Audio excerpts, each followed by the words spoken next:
Cornelius, a Roman centurion stationed in Caesarea, cut an imposing figure. His presence commanded respect and authority, a testament to his role in the Roman military. Yet beneath the armor and military bearing resided a heart hungry for God. Cornelius was not just a soldier, he was a seeker of truth and divine connection. Though a Gentile, Cornelius embraced a life of piety and generosity. His actions spoke louder than words, reflecting his deep commitment to living a righteous life. He prayed fervently to the God of Israel, seeking his face with a sincerity that transcended cultural and religious boundaries. Cornelius's actions demonstrated a heart attuned to God's righteousness. His life was a testament to the power of faith and devotion. He gave generously to the poor, always mindful of those less fortunate, showing compassion and a desire to share what he had. His generosity knew no bounds. In a world often indifferent to justice and mercy, Cornelius stood apart. His life was a beacon of hope and integrity. Cornelius's life serves as a powerful example of how God's grace transcends boundaries. He bridged cultural gaps with his unwavering faith.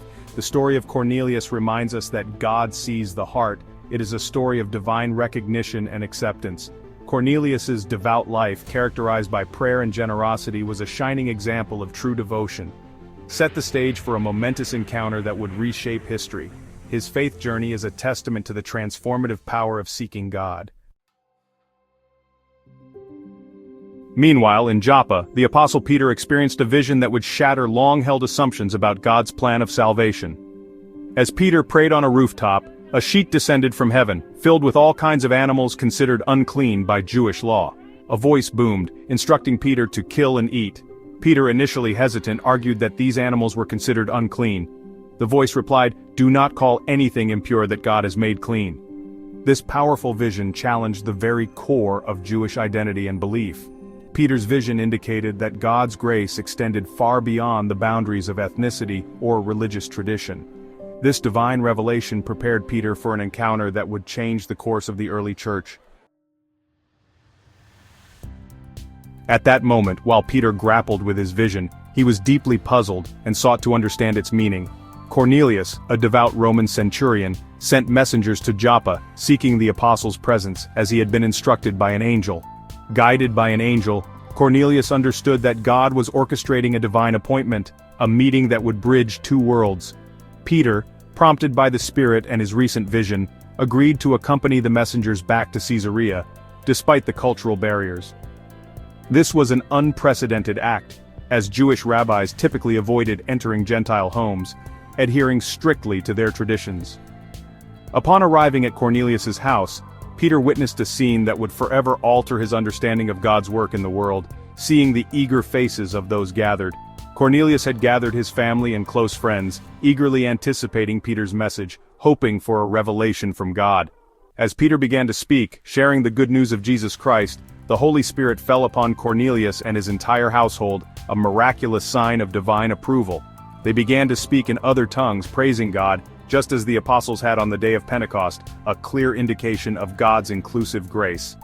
The outpouring of the Holy Spirit upon Cornelius and his household marked the definitive inclusion of Gentiles into the family of God, breaking down long-standing barriers.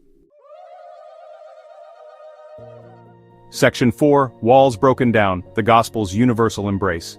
The events at Cornelius's house sent shockwaves through the early church, challenging long-held beliefs and traditions. Jewish believers, initially resistant to the idea of Gentile inclusion, were amazed by the undeniable evidence of God's work among the Gentiles. They saw the Holy Spirit descend upon them just as it had on the Jewish believers. Peter, recounting the experience to the church in Jerusalem, declared, "God has shown me that I should not call anyone impure or unclean." His words resonated deeply, breaking down centuries-old barriers.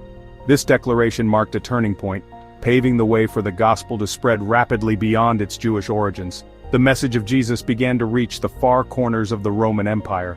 Cornelius's story dismantles the barriers we often erect in our human understanding of God. It serves as a powerful reminder that God's love transcends human limitations. It challenges us to confront our prejudices and embrace the radical inclusivity of the gospel. We are called to see each person as God sees them, worthy of love and grace. God's love is not bound by ethnicity, social status, or religious background. It is a love that reaches out to every corner of humanity. The story of Cornelius reminds us that God's heart beats with compassion for all people, inviting us to join in this universal embrace. Section 5. Cornelius's Legacy, a Call to Faith and Openness. The legacy of Cornelius continues to resonate throughout the centuries, inspiring countless individuals to embrace the transformative power of the gospel. His story serves as a testament to the truth that God welcomes all who come to him in faith. Cornelius's life challenges us to examine our own hearts. Are we like him, seeking God with all our hearts? Are we open to his leading, even when it challenges our preconceived notions? May we, like Cornelius, be instruments of God's grace, breaking down barriers and extending the hope of the gospel to a world in desperate need of God's love. If you found this video encouraging, share with someone today.